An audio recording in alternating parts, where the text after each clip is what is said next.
मैं अपने लोगों को ये पैगाम देना चाहता हूँ। देखें, ये आइन और कानून ये ऊपर से नाज़िल नहीं होते। इन्हें इंसान ही बनाते हैं और इनको बनाने का मकसद होता है आवाम की फलाह व बहबूद और लोगों को इंसाफ फराहम करना। और कोई भी कानून जो है या कोई भी आइन जो है ये हतमी नहीं होता। देखिए, जुडिशरी की एक टर्म है लॉ वर्सेस फैक्ट। इसका मतलब ये होता है कि नो डाउट कोर्ट्स की ज़िम्मेदारी है कानून की पासदारी करवाना, लेकिन इनका प्राइम ऑब्जेक्टिव जो है वो है लोगों को इंसाफ फराहम करना।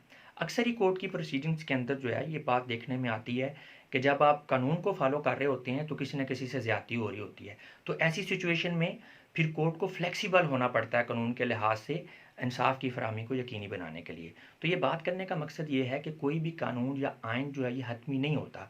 और इस चीज़ के लिए मेरे पास एक बहुत ही स्ट्रॉन्ग रेफरेंस है, वो ये है कि कुरान मजीद एक हतमी किताब है। हम चूँकि मुसलमान हैं इस लिहाज से मैं बात कर रहा हूँ।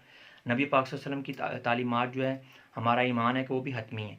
लेकिन इसके बावजूद हमारे दीन के अंदर इत्तेहाद और इजमा का जो है वो ऑप्शन रखा गया है। ठीक है, तो फिर ये हमारे जो कवानीन और आइन जो हैं, जिनका ववेला और राग जो है सुबह से इलेक्शन कमीशन जो है ये जो है उनका शोर मचा हुआ है कि जी कानून आइन, तो ये कैसे हतमी हो सकते हैं।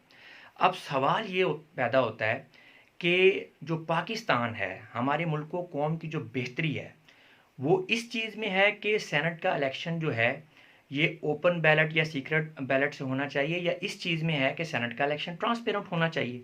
अब इस चीज़ का जवाब जो है वो मैं अपने सुनने वालों के ऊपर छोड़ता हूँ। अब ज़रा मैं डिटेल में बात करना चाहूँगा थोड़ा ये जो सेनेट का इलेक्शन का जो ड्रामा हुआ है उसके ऊपर। पहली बात तो ये है कि इलेक्शन कमीशन को सुप्रीम कोर्ट के अंदर जो पार्टी नहीं बनना चाहिए था। वैसे भी आप लोगों ने देखा होगा कि जब ये वोटिंग प्रोसेस हो रहा था तो इलेक्शन कमीशन के जो रिप्रेजेंटेटिव थे, वोट चोरों को देखकर इन रिप्रेजेंटेटिव की जो बॉडी लैंग्वेज थी, जो फेशियल एक्सप्रेशन थे और जो इनकी मरूबियत थी, इससे ये नज़र आ रहा था कि ये पार्शियल हैं। चलें खैर, इस बात को हम छोड़ देते हैं। सुप्रीम कोर्ट ने जब ये रूलिंग दे दी कि ये इलेक्शन कमीशन की रिस्पॉन्सिबिलिटी है इलेक्शन को ट्रांसपेरेंट रखना, तो फिर क्या स्टेप्स लिए इन्होंने, क्या एक्शन लिए। वीडियोस भी लीक हुई, और वैसे भी ना भी वीडियोस लीक हों, ये एक ओपन सीक्रेट है, बच्चे बच्चे को पता है कि सेनेट के इलेक्शन में जो है ये बोलियां लगती हैं और ये सारा वोट चोरी होते हैं। तो क्या इन्होंने जो है इसकी बेहतरी के लिए काम किया। और एक और अहम पॉइंट की तरफ मैं आप लोगों की तवज्जो दिलाना चाहता हूँ। आपने इलेक्शन के दौरान ये भी चीज़ सुनी होगी कि जी फ़लाँ पार्टी है उसके इतने वोट ज़ाया हो गए हैं, फ़लाँ पार्टी के फ़लाँ कैंडिडेट का वोट ज़ाया हो गया है। देखें, ये जो बंदे सेनेट इलेक्शन में वोट कास्ट कर रहे होते हैं ये अवामी नुमाइंदे होते हैं। ठीक है, ये रिप्रेजेंटेटिव होते हैं लोगों के, जिन्होंने इन्हें इलेक्ट किया होता है। तो सेनेट के इलेक्शन के अंदर किसी का यानी किसी एक वोटर का वोट ज़ाया होने का मतलब है एक पूरी कॉन्स्टिट्यूंसी के लोगों का वोट ज़ाया हो गया, जिन्होंने उस नुमाइंदे को, उस रिप्रेजेंटेटिव को इलेक्ट किया था। चंद लोगों ने तो वोट देना होता है सेनेट इलेक्शन में। तो मैकेनिज्म ऐसा होना चाहिए कि सेनेट के इलेक्शन के दौरान वोट का जो ज़ाया होने का ऑप्शन वो होना ही नहीं चाहिए। ठीक है ना।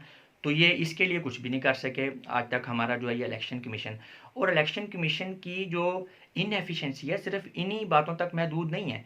पिछले 30-35 सालों के अंदर जो भी पार्टी जो है वो इलेक्शन हारी है, या जो भी कैंडिडेट इलेक्शन हारा है, तो उसने हारते साल ही जो है उसने ये ववेला शुरू कर दिया जी कि जो धांधली हुई है इलेक्शन के अंदर। तो बड़ा आसान है, जब आप हार जाएं धांधली का शोर मचा दें और साथ में फिर ये कहा जाता है जी री इलेक्शन हो, दोबारा से इलेक्शन करवाए जाएँ, चाहे पाकिस्तानी कौम के, पाकिस्तानी अवाम के लाखों करोड़ों अरबों रुपये और उनका कीमती टाइम ज़ाया हो, इससे कोई जो है प्रॉब्लम नहीं होता किसी को।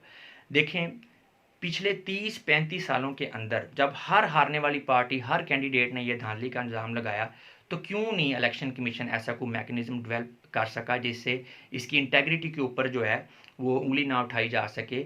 और क्यों उन्होंने ऐसा सिस्टम नहीं बनाया जिससे जो है वो ट्रांसपेरेंसी जो है वो इंश्योर हो जाए। तो ये सारी चीज़ें ज़ाहिर करती हैं कि ये जो इलेक्शन कमीशन है ये एक हमारा फ्लॉप अदारा है कारकर्दगी के लिहाज से। अब किसी को शायद लग रहा हो कि मैं तौहीन कर रहा हूँ। देखें, ये अदारे जो है ना ये हमारे लिए, आवाम के लिए ही हैं। तो हम इनकी कारकर्दगी के ऊपर अगर सवाल उठाएं या उंगली उठाएं तो ये तौहीन के ज़मरे में बिल्कुल भी नहीं आती। खैर, आखिर में मैं अपने लोगों को ये मैसेज देना चाहता हूँ।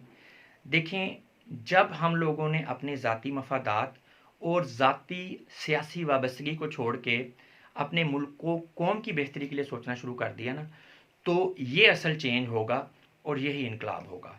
Thank you.